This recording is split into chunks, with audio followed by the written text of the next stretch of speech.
Well, I'm so honored to be over here at the JFK Library, being invited by the Carlyle Foundation to speak on leadership, the work that I've been doing on leading well from within.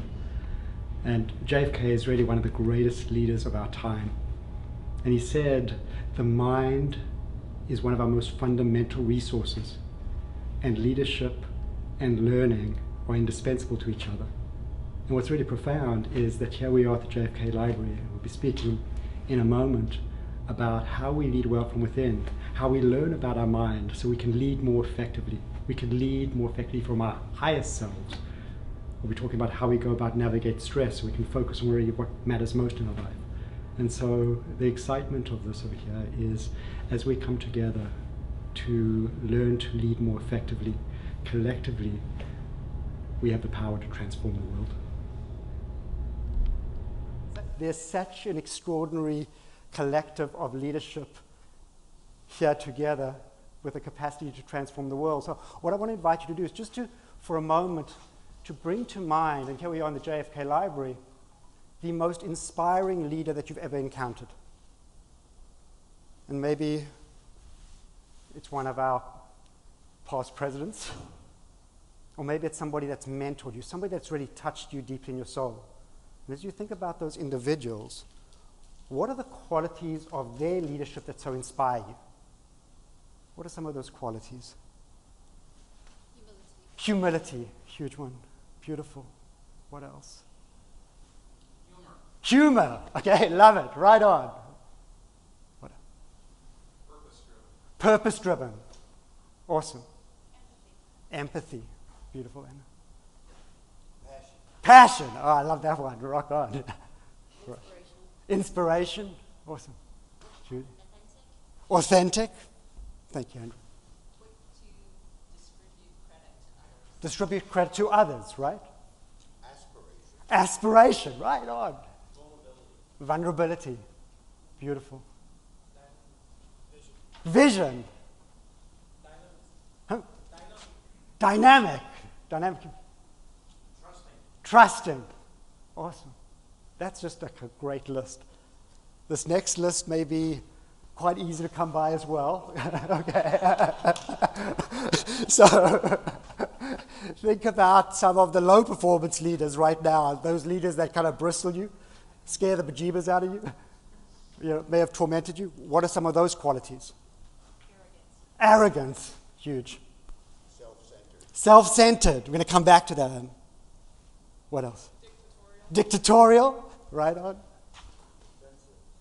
You say offensive?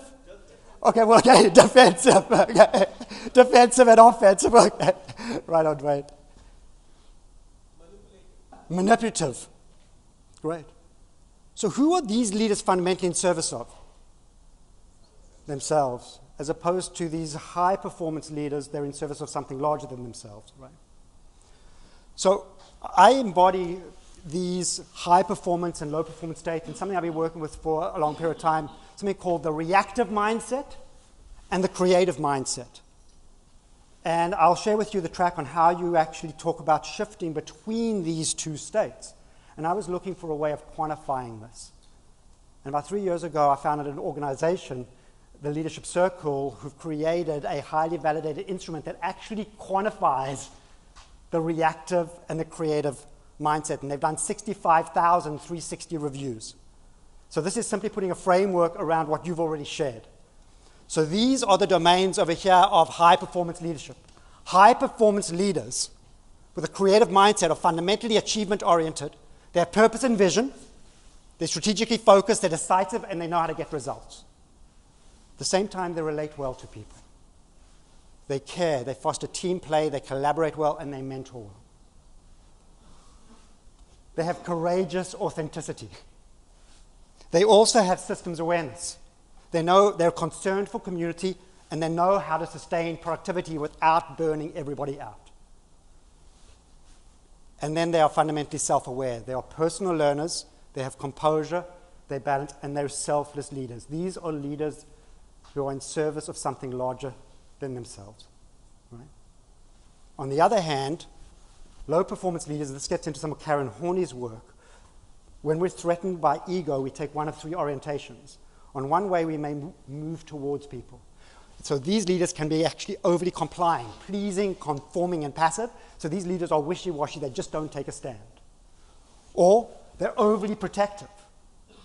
They're moving away from things. So they are arrogant, cynical, and critical, and distant. Or they're controlling, autocratic, driven to prove self-worth because they fundamentally are insecure with their self-doubt, and they're perfectionistic. So there's science behind this, and from these 360 reviews, they've looked at these domains that characterize the creative and reactive mindset, and they've also, in their questions, they've quantified measures of perceived leadership effectiveness. Here's the data. The more you are perceived to have a creative mindset as a leader, the more effective you are perceived to be. And that's pretty much a straight line. On the other hand, here's the data on reactivity. The more reactive you are as a leader, the less effective you're perceived to be. So you might say, well, that's kind of interesting, but what does this mean for business performance? Here's the data on this. They did a study with 500 leaders, and they've replicated this now with 2,000 leaders. Here's the data. The more you're perceived to be an effective leader, the higher your performance is as a leader, as measured by sales and revenue growth, market share, profitability, return on assets, quality of products and services, new product development, and overall performance. So this is not soft. When we're talking about the aspiration of creative mindset leadership, this tracks all the way to the bottom line. And so I want to show you now how this connects with an understanding of neuroscience, how neuroscience connects all of this together. And then give you a taste at the end, and certainly in the book, that I'm delighted you all have, where you can drill down and experience the skills and practices that can help you to proactively shift between these two states. So if I would